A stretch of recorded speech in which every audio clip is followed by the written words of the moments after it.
अंदर सी वाणी है कि दर्शन साधु का तो साहेब आवे याद।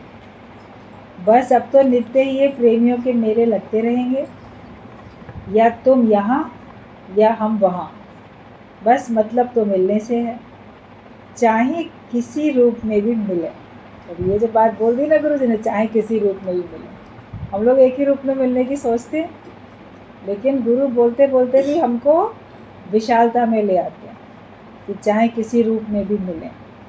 तो कबीर ने बोला है, कबीर संगत साध की तो साहिब आवे याद, लेखे में वही घड़ी बाकी दिन बर्बाद। जब हम साध संगत के दर्शन करते हैं, उनके बीच में रहते हैं, तो हमको भगवान याद आते हैं। घर वालों के बीच में रहेंगे तो भगवान याद नहीं आएंगे, घर वालों के बीच में माया याद आएगी, अज्ञान याद आएगा, दुनियादारी याद आएगी। बहुत कम ऐसा होगा कि भगवान याद आएंगे। वो भी कब? जब वहाँ से कोई आपकी इच्छा पूरी नहीं होगी, कोई कष्ट मिलेगा तो भगवान याद आएंगे। सुख मिलेगा तो ये नहीं सोचोगे इन रूप में भगवान सुख दे रहा है, मेरे ये परिवार वाले कितने अच्छे हैं कि भगवान मुझे दे, ये लोग मुझे सुख दे रहे हैं। कितना जैसे मन बोल देता है कि मुझे ना मेरे घर के लोग ना बड़ा सुख देते हैं, तो बहुत सुख दे रहे हैं। उस समय याद रहे कि भगवान इस रूप में सुख दे रहा है, देने वाला तो वही है। तो घर के बीच में जब बैठते हैं तो ये मुझे दुख दे रहे हैं, ये मुझे सुख दे रहे हैं। लेकिन जब हम सत्संग में आके बैठते हैं, भगवान ही सामने सुख का दिन दिखा रहा है, भगवान ही सामने दुख का दिन दिखा रहा है, और भगवान कोई हमारा शत्रु नहीं है, हमारे हिसाब किताब को पूरा कर रहा है। हमारे जो इस जन्म के कर्म हैं, पिछले जन्म के कर्म हैं, बचे हुए जो कर्म हैं, उन सब का हमको इसी जन्म में भुगतान करा के हमको फ्री कर रहा है, भगवान छुड़ा रहा है। ये वृत्ति, ये समझ सत्संग में आने के बाद मिलती है। तो दुख मिले या सुख मिले, आप उसमें तो नहीं बोलोगे कि मेरे को क्यों मिलते हैं, आप बोलोगे कि बस भगवान की जैसे मर्जी है। तो जब हम सत्संग में रहते हैं, साध संगत के बीच में रहते हैं, तभी तो हमको भगवान याद आते हैं सही तरीके से। अपने ऊपर नज़र तभी जाती है। जगत में बैठ के भगवान याद आएगा भगवान से कुछ मांगने के लिए, या ये मेरा शत्रु है इसका नाश कर दो, वो आप प्रार्थना करोगे। लेकिन सत्संग में बैठ के भगवान याद आएंगे तो ये सब थोड़ी बोलोगे, मेरे शत्रु का नाश कर दो या मुझे ये पदार्थ दे दो। जो भगवान दे रहा है उसमें मेरे लिए हित है, भलाई छिपी है, ये विचार हमको सत्संग में बैठ के मिलता है। तो दर्शन साधु के तो साहिब आवे याद। भगवान को अगर सच्ची तरीके से, अच्छी तरीके से याद करना है तो हमें साध संगत के बीच में रहना चाहिए। वो तभी होगा जब सत्संग में आके बैठोगे तो इतने सारे सत्संगी प्रेमियों के सबके दर्शन आपको हो जाएंगे, और इनको देख के आपको सत्संग, ज्ञान, भगवान यही सब याद आएंगे। और नित्य हमारे ये सत्संग के मेले लगते रहने चाहिए, मतलब हर दिन हम सत्संग में विराजमान रहें, हर दिन हम सत्संग में पहुंचते रहें। गुरु का कहना है, या तुम यहाँ या हम वहाँ। जो दूसरे शहर में होते हैं पत्र तो उन्हीं को ही लिखे जाते थे, तो बोलते थे या तो तुम यहाँ आओगे हमारे पास या हम तुम्हारे पास आ जाएंगे। सत्संग का तो मेलन होता ही रहेगा, मेला लगता रहेगा, हमारी मुलाकात होती रहेगी, और मतलब तो मिलने से है। लोग बुलाते हैं हमारे शहर में आओ, हमारे घर में आओ। गुरु जी बोलते तुम आ जाओ ना हमारे शहर में, हम तो आ जाएंगे, लेकिन तुम चले आओगे तो तुम्हारे लिए ज़्यादा भला होगा, क्योंकि तुम मैं मेरे से छूट जाओगे। जब अपने शहर में सत्संग होता है तो आप 2 घंटे के लिए आए और अपने घर चले गए, लेकिन जब आप खुद दूसरे शहर चले जाते हो तो आप तो सब कुछ छोड़ के चले गए ना। आप 24 घंटे के लिए फ्री हो गए, जितने दिन के लिए गए हो उतने दिन के लिए आप फ्री हो गए, आपकी बाहर की और भीतर की माया कटी। तो इसलिए गुरुजी बोलते थे कि तुम आ जाओ, तुम्हारे आने से ज़्यादा फायदा होगा तुमको, हमारे आने से भी फायदा होगा, लेकिन तुम जब आओगे हमारे पास, अपना मैं मेरा घर गृहस्थ, फर्ज, धर्म, ड्यूटी, जिम्मेदारी सब छोड़ के, तो तुम्हारा फायदा होगा। क्योंकि मृत्यु भी तो एक दिन छुड़ा ही लेगी। तुम्हारी मृत्यु के बाद क्या होगा सबको पता है, कोई काम रुकेगा नहीं किसी का, चलता ही रहेगा। एकदम से थोड़ी अव्यवस्था लगेगी, क्योंकि पहले से कोई मेंटली प्रिपेयर नहीं होता है, गुरु हमको तैयारी करा देते हैं। लेकिन जो लोग पहले से तैयारी नहीं भी करते हैं, काम तो उनके भी बन जाते हैं आखिरकार। सब चलता ही रहता है, संसार का चक्र चलता ही रहता है। लेकिन गुरु ने ये कहा कि मतलब मिलने से है, चाहे तुम आओ चाहे हम आए, और हर रूप में भगवान है। भगवान ही कर रहा है, हर रूप में भगवान है। आप बोलो गुरु नहीं आए मेरे पास, मैं बीमार था, मुझे देखने के लिए। तो जो भी कोई तुमसे मिलने आया, बोलो इस रूप में गुरु ही तो आया है, इस रूप में भगवान ही तो आया है। भगवान हर रूप में मदद करने के लिए आता है, डॉक्टर के रूप में, नर्स के रूप में। और जो आपके अगर मान लो जनरल वार्ड है आपका, आपके बेड के साथ वहाँ पे और अनेक बिस्तर लगे हुए हैं, तो उनमें जितने लोग आना जाना करते हुए आप देख रहे हो, बगल वाले को भी कोई पूछने आया तो कभी आपकी तरफ भी दृष्टि डाल लेता है। मान लो वही आपको पूछ ले, आपको क्या तकलीफ़ है, आप कब से हो, आप ठीक हो कि नहीं, आपको फ़ायदा पड़ रहा है कि नहीं। तो वो भी तो उसी ने, भगवान ने ही तो उस रूप में हमारा हालचाल पूछा। ये क्यों हम बोलें कि हमारा हालचाल पूछने कोई आया नहीं। जो भी आया, मान लो गुरु ने किसी को भेजा, साध संगत में से किसी को भेजा, तो बोलो इस रूप में गुरु ही तो आया है। और हर रूप में भगवान ही आता है। भगवान कोई ना कोई रूप धारण करके आता है, और वो हमको अपने ज्ञान को पक्का कराने के लिए कोई ना कोई तरीका ऐसा सामने रख देता है, तो हम लोग अपना ज्ञान पक्का कर लेते हैं। तो चाहे किसी भी रूप में हम मिलें, लेकिन मुलाकात तो होती रहती है। हम पहचान नहीं पाते हर रूप में भगवान को, गुरु सिखा देते हैं कि हर रूप में भगवान को पहचान जाओ। जो भी आया इस रूप में भी आया तो भगवान ही आया। जीवन तो ऐसे ही मेलों में गुजर जाएगी, बस सभी को खुशियाँ व आनंद मिले। ये जीवन औरों के हित के लिए गुजरे, यही जीवन की सच्ची खुशी है। जब आप सत्संग में रहोगे तो आपका जीवन इन सत्संग के मेलों में गुजर जाएगा। हर दिन सत्संग होगा, हर दिन आप आओगे, हर दिन बैठोगे, हर दिन लोगों से मुलाकात होगी। अपने घर में तो जो घर के चार प्राणी हैं उन्हीं से मुलाकात होती है, उन्हीं को देखते हो। लेकिन सत्संग में आके तो आप एक नई उमंग के साथ, नए उत्साह के साथ, नई शक्ति के साथ आप आते भी और जाते भी। यहाँ से कितना ज्ञान भर के लेके जाते, कितनी खुशियाँ भर के लेके जाते, कितना अनुभव लेके जाते हो।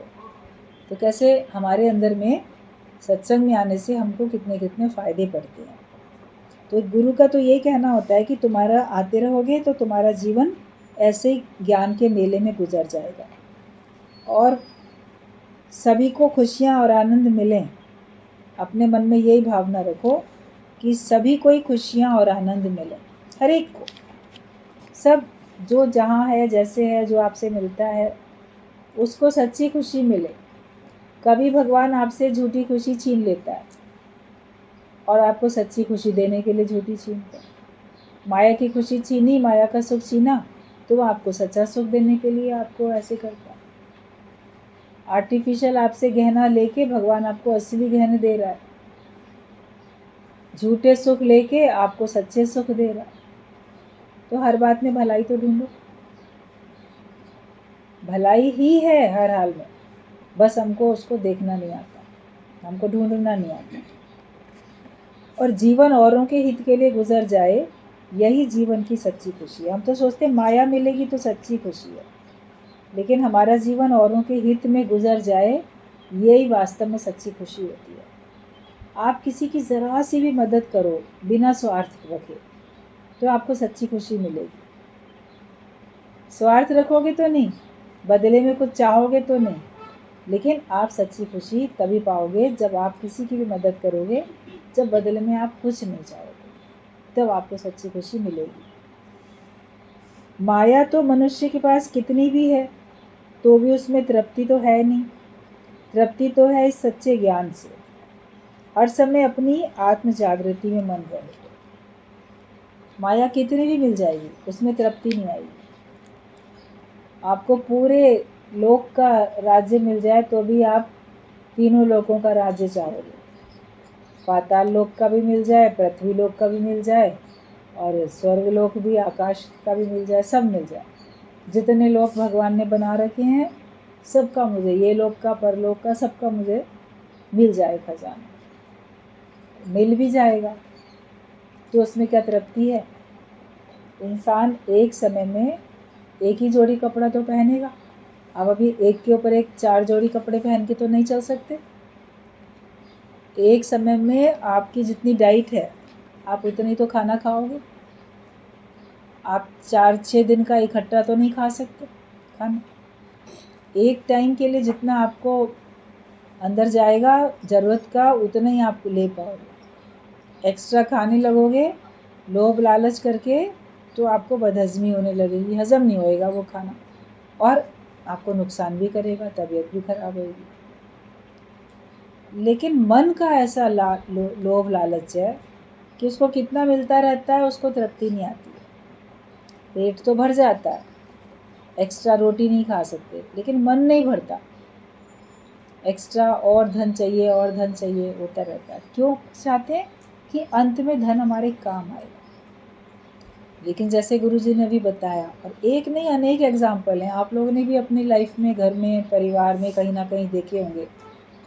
बहुत पैसा था, बहुत कुछ था, लेकिन व्यक्ति अचानक हार्ट फेल होके चला गया दुनिया से। तो उसका पैसा उसके काम आया क्या? लाखों करोड़ों हैं किसी के पास और अचानक हार्ट फेल हो जाए तो फिर उसका पैसा तो उसे काम नहीं आया। घर वाले सोचेंगे अरे कुछ बीमार पड़ता, अस्पताल ले जाते, अच्छा डॉक्टर मिलता, हम इसे बचा पाते। लेकिन भगवान का हुक्म नहीं है तो फिर नहीं, पैसा काम में आता है ना। और अगर मान लो कोई बीमार पड़ा, उसको अस्पताल भी ले गए, अच्छे से अच्छे डॉक्टर के पास उसको ले गए, बढ़िया से बढ़िया महंगा इलाज, दवाइयाँ एक से एक अच्छी सब उसको दी, लेकिन भगवान का हुक्म नहीं है तो भी तो वो ठीक नहीं होएगा। तो ये घड़ी हरगिज़ न टाली जाएगी। एक हकीम था, उसका शर्तिया इलाज होता था, उसका नाम था लुकमान। लुकमान हकीम का, उसने कहा था शर्तिया इलाज है कि अगर मेरा इलाज करोगे तो तुम्हारी बीमारी जानी ही जानी। और सब लोग ठीक होते थे उससे। लेकिन दवाई अंदर जाएगी तब तो ठीक होगे। रानी बीमार पड़ी, राजा ने मंगवाई वहाँ से दवाई, लेकर आए कि ठीक नहीं हो रही है, चलो वहाँ से ले आते हैं कि अब तो शर्तिया इलाज है, ये ठीक हो जाएगी।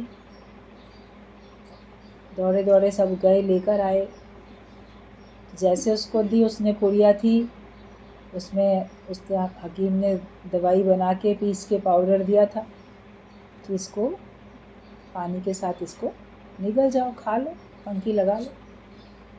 तो उसने जैसी मुंह में डाली, एक घूंट पानी से अभी पिया ही था कि उसी समय उसको वॉमिटिंग हो गई, रानी को उल्टी हो गई, और थोड़ी देर बाद रानी की मृत्यु भी हो गई, क्योंकि बिल्कुल अंत था उसका।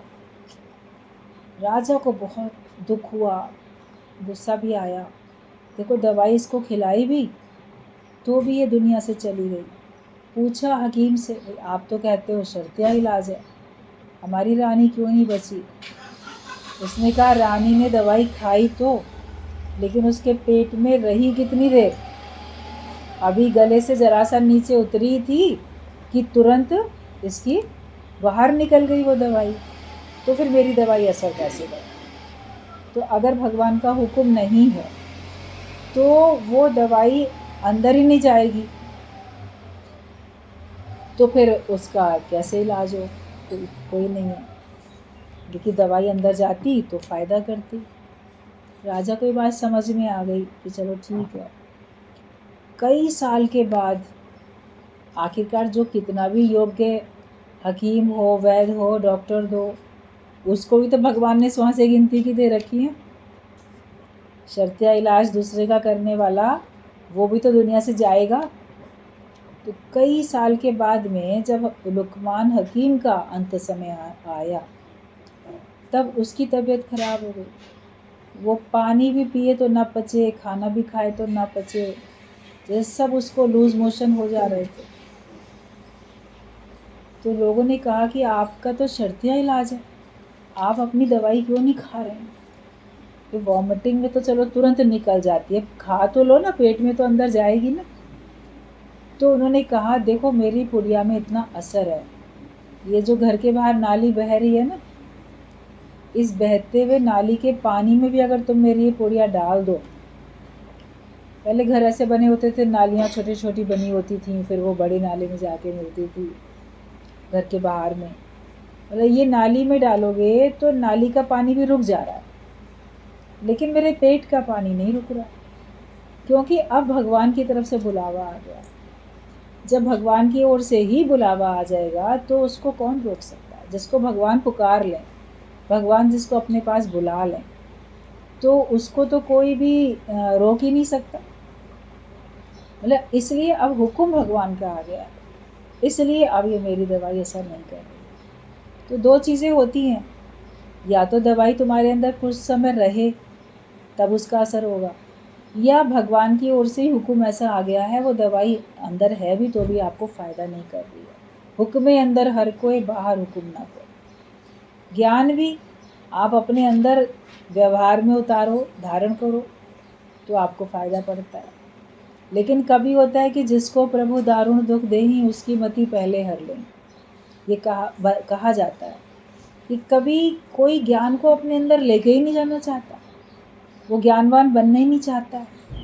जैसे भी गुरु जी की बात चल रही थी कि हम तो चाहते हैं ये अभी मुक्त हो जाए, लेकिन वो ही नहीं अपने को मुक्त करना चाहता। वो सोचेगा अभी तो माया में जाएं, अभी तो घर गृहस्थ देखें, अभी तो पैसा देखें, अभी से हम क्यों मुक्त हो जाएं। तो जो मुक्ति की चाह नहीं करेगा, जो मुक्ति की चाह नहीं करेगा, तो वो मुक्त कैसे हो सकता है?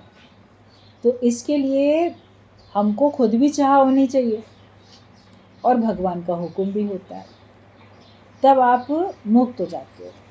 तो इसके लिए हमें अपनी चाह को पहले देखना है, चाह तुम्हारी है कितनी की नहीं। तुम अपनी चाह को पक्का करो, अपनी चाह को देखो।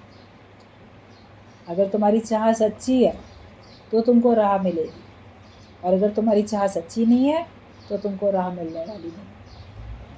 तुम सोचोगे कि मुझे रास्ता मिल गया, लेकिन कोई चाह में तुम्हारे खोट है, तो फिर कोई ना कोई विघ्न ऐसा आता है और तुम ज्ञान के मार्ग में आगे नहीं बढ़ पाते हो।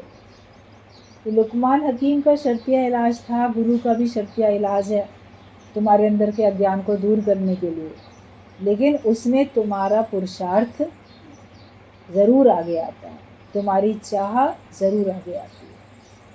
जब तुम्हारी मर्जी भी वही हो जाती है जो गुरु की मर्जी है, तो फिर कोई परिस्थिति, कोई भी भाग्य, कोई ग्रह गोचर, कुछ भी तुमको रोक नहीं सकता मुक्त होने के लिए। अगर आपने गुरु को सहयोग किया, और सहयोग ये है कि जो वो बता रहा है उसको एक्सेप्ट किया, उसको माना, फिर कोई भी नहीं रोक सकता। फिर आप भाग्य को दोष नहीं दे सकते कि शायद हमारे भाग्य में नहीं है मुक्त होना, इसीलिए नहीं हो पा रहे हैं, भाग्य में ही नहीं है ये चीज़, इसलिए नहीं मिल पा रही है। आप पुरुषार्थ करो माया के लिए और परमात्मा के लिए, तो परमात्मा तो अवश्य मिलने हैं, क्योंकि परमात्मा हर एक के भाग्य में है। माया इस जन्म में जितनी है उतनी मिलने वाली है।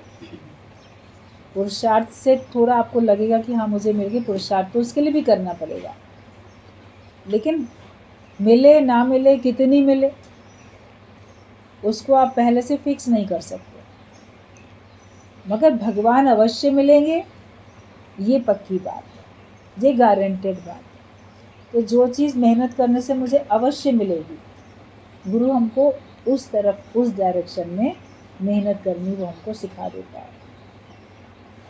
तो हमारा जीवन औरों के हित के लिए गुजरे, यही जीवन की सच्ची खुशी है। माया तो मनुष्य के पास कितनी भी है तो उसमें तृप्ति नहीं है। तृप्ति तो है इस सच्चे ज्ञान से।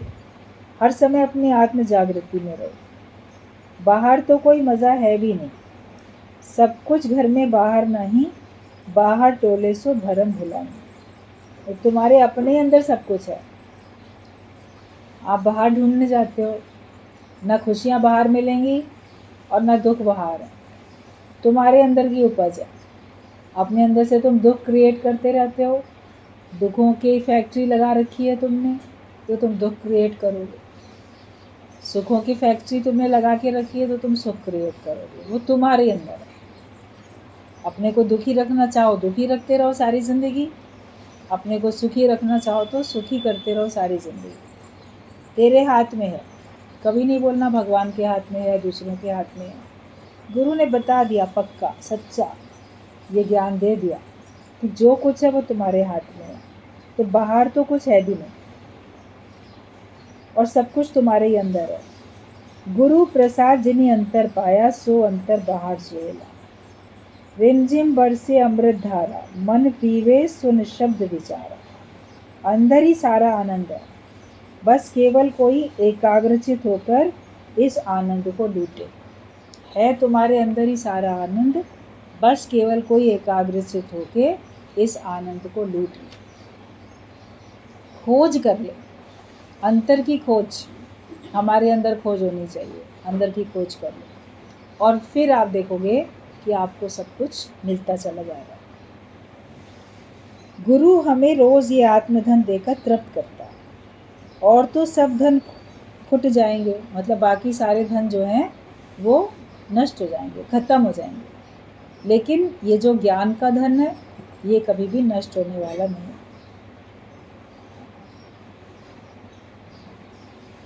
और तो भी ये ज्ञान देश काल और पात्र देखकर देना चाहिए। ज्ञान अच्छा है, सबको मिलेगा, सब इससे तृप्त हो जाएंगे, लेकिन तुम जब ज्ञान सुनाने के लिए जाते हो तो तुमको ये ज्ञान देश काल और पात्र देखकर देना चाहिए। मतलब किस समय में कौन सी बात किसको सुनानी है, किसको बतानी है और कितनी क्या चीज़ बतानी है, और जिसको सुना रहे हो वो इस लायक है भी कि नहीं है, ये भी आपको सब सोच समझ के देख के तब किसी को आपको ज्ञान देना है। जैसे एक गुरु ने शिष्य को ये ज्ञान देकर कहा, मैंने तुझे वो अनमोल खजाना दिया है जिसकी तुलना में संसार का धन कुछ भी नहीं है। ये बात बताई कि हमने तुमको वो खजाना दिया है जिसकी तुलना में संसार का धन कुछ भी नहीं है, और ये सच्ची बात है कि इसकी तुलना में संसार का धन कुछ भी नहीं है, तो मैंने तुमको वो अनमोल खजाना दिया। गुरु ने तो बात सच्ची बताई, मगर उस शिष्य ने क्या समझा, फिर शिष्य ने रास्ते में सब्जी खरीदी और जब वो पैसे मांगने लगा तो वो ये ज्ञान सुनाने लगा कि ये मैं तुम्हें अनमोल धन दे रहा हूँ, ज्ञान का पैसे क्या देने, पैसे तो व्यर्थ है। तो क्या वो ज्ञान वहाँ लगाया जाएगा? हमारे लिए ये ज्ञान अनमोल है, क्योंकि इससे हमको परमात्मा की प्राप्ति होती है, बंधन कटते हैं, आनंद शांति मिलती है। लेकिन आप माया का व्यापार करने चले हो तो माया का व्यापार तो माया से ही होगा ना, ज्ञान से थोड़ी होगा। उसके बदले में आप सब्जी वाले से सब्जी खरीदो और बोलो कि पैसे तो बेकार हैं, व्यर्थ हैं, मिथ्या माया है, ज्ञान सच है, ज्ञान के 2 वचन सुन ले हमसे, तो ये ज्ञान इसलिए थोड़ी होता है। तो शिष्य ने क्या किया, उसको सब्जी वाले को ज्ञान बताने लगा। सब्जी वाले ने कहा, मुझे ये ज्ञान नहीं चाहिए, मुझे तो अपने पैसे चाहिए। तो वो शिष्य बड़ा दुखी हुआ, सोचने लगा गुरु ने तो इसे ही बड़ा धन समझाया था, लेकिन दूसरा इस धन को तो समझ ही नहीं रहा है। रोता रोता गुरु के पास आया, बोला आपने कहा था ये धन सबसे अनमोल है, और लोग तो इस धन को समझ ही नहीं रहे, ये धन ले ही नहीं रहे। तो गुरु ने कहा कि तू मूर्ख है, तू गलत जगह पहुंच गया, कौन सा धन कहाँ देना है ये भी तो समझो ना। हीरे की परख तो किसी जौहरी के पास ही हो सकती है। सांसारिक धन मनुष्य के कलेशों को नहीं हर सकता है। जो सांसारिक धन है वो मनुष्य के कष्ट क्लेश नहीं हर सकता है। और जिसको जिस धन की आवश्यकता है तुम सामान ले रहे हो तो वही दोगे ना। गुरु के पास तुमने अपना अज्ञान दिया तो गुरु ने तुमको ज्ञान दे दिया। आदान प्रदान हुआ। अब सब्जी वाले से तुम सब्जी खरीद रहे हो तो ज्ञान थोड़ी दोगे उसको तो आप जिस धन की उसको आवश्यकता है वो दोगे, क्योंकि वो तो उसी धन को कमाने के लिए सब्जी बेच रहा है। और वो इस धन का जैसे चाहता भी नहीं है लेना, इस धन का वो ना अधिकारी है ना वो इच्छुक है। हम भी सत्संग में आते हैं, अगर हम ज्ञान के इच्छुक होंगे तभी तो हमको ज्ञान लगेगा। अगर हम ज्ञान न लेना चाहें तो हमको ज्ञान नहीं लगने वाला। तो सांसारिक धन मनुष्य के क्लेशों को नहीं हर सकता, परंतु आत्मिक धन मिलने से ही दुखों से हम छूट सकते हैं। जो दुख से छूटना चाहता है वो ज्ञान का धन लेगा, जो परमात्मा पाना चाहता है वो ज्ञान का धन लेगा। लेकिन जिसको कारोबार करना है माया का, वो तुमसे माया ही तो लेगा ना, फिर ज्ञान का धन क्यों लेगा वो तुमसे? तो देश काल और पात्र देख कर दो ना, किसको कब कहाँ क्या सुनाना है। वहाँ ज्ञान सुनाना ज़रूरी भी है कि नहीं ज़रूरी है। लोग बाग जिसको देखो ज्ञान सुनाते रहते हैं, निष्काम करते रहते हैं कि इसको सत्संग सुनाए तो ये हमारी मदद करेगा, ये हमसे चीज़ जो है सस्ते में हमको दे देगा। अपने माया के फ़ायदे के लिए आप किसी को ज्ञान अगर सुनाते हो तो वो सच्चा थोड़ी है काम, सही थोड़ी है वो काम। तो हमें देश काल और पात्र देख के ज्ञान किसी को भी देना है। आत्मिक धन मिलने से ही हम सारे दुखों से छूट सकते हैं, और ये आनंद माया के सब सुखों से ऊंचा है। ये बात जब तुम्हें समझ में आ जाए, पहले रोज़ रोज़ आके बैठते हो तो भी तो समझ में नहीं आती है, बड़ी मुश्किल समझ में आती है कि हाँ सच बात है, ये ज्ञान का धन सबसे ऊंचा है, इससे बढ़ के कुछ भी नहीं है। शुरू में तो सब बोलेंगे ठीक है, अच्छा है, अच्छी बातें हैं, सुननी चाहिए, मानना चाहिए, थोड़ी देर समय अपना देना चाहिए, लेकिन वो धन भी तो इम्पोर्टेंट है। हर जगह तो ये ज्ञान का धन काम में नहीं आएगा, उस धन के लिए भी तो जाना ही पड़ेगा, आपका मन ये बोलता है। लेकिन वो धन आपको दुखों से नहीं छुड़ा सकता, वो धन आपको परमात्मा से मिला नहीं सकता। इसीलिए बोला गया ये धन सबसे ऊंचा धन, जो कि हमको सारे दुखों से छुड़ा दे। बाकी आप पैसे से बनना, तो जो जितने अमीर थे वो तो कभी दुखी रहते ही नहीं, वो पैसे से सुख खरीद लेते। पैसे से सुख का साधन तो खरीद सकते हो, लेकिन सुखी नहीं हो सकते। सुखी होने के लिए तुमको ज्ञान चाहिए, ताकि अधिक धन है उसमें भी तुम सुखी रहो, बिल्कुल तुम निर्धन हो तो भी तुम सुखी। अपने सुख के लिए सुख का आधार ज्ञान को बनाओ, सुख का आधार माया को नहीं बनाओ। सुख का आधार संसार को, संसार के पदार्थों को हमें कभी भी नहीं बनाना है, क्योंकि संसार, संसार के पदार्थ, माया, वो सब जाने वाली है, सदा रहने वाली नहीं है। और गुरु हमको सदा रहने वाला सुख देगा। तो इसीलिए बोला गया कि ये जो ज्ञान का धन है ये माया के सब सुखों से ऊंचा है। तभी बोला गया कि राजा भी दुखिया, राजा के पास सारे सुख हैं, उसके बावजूद भी तो वो दुखी है, किसी भी कारण से दुखी है। लेकिन जिसके पास ज्ञान है वही सुखी है, हैप्पीएस्ट है। सबसे ज़्यादा प्रसन्न रहने वाला व्यक्ति वही होगा जिसके पास ज्ञान होगा। तुम बोलो हमारे पास तो बहुत ज्ञान है, लेकिन हम दुखी हो जाते हैं, हम उदास रहते हैं, हम परेशान रहते हैं, तो अभी ज्ञान पूरा है नहीं, सुना है केवल, अभी ज्ञान पे स्थिति बनी नहीं है। जब वास्तव में आप अपने को ज्ञानवान बना लोगे तब आपके सारे दुख, दर्द सब खत्म हो जाएंगे। तो सदा के लिए अपने को प्रसन्न करने के लिए पुरुषार्थ हमको करते रहें।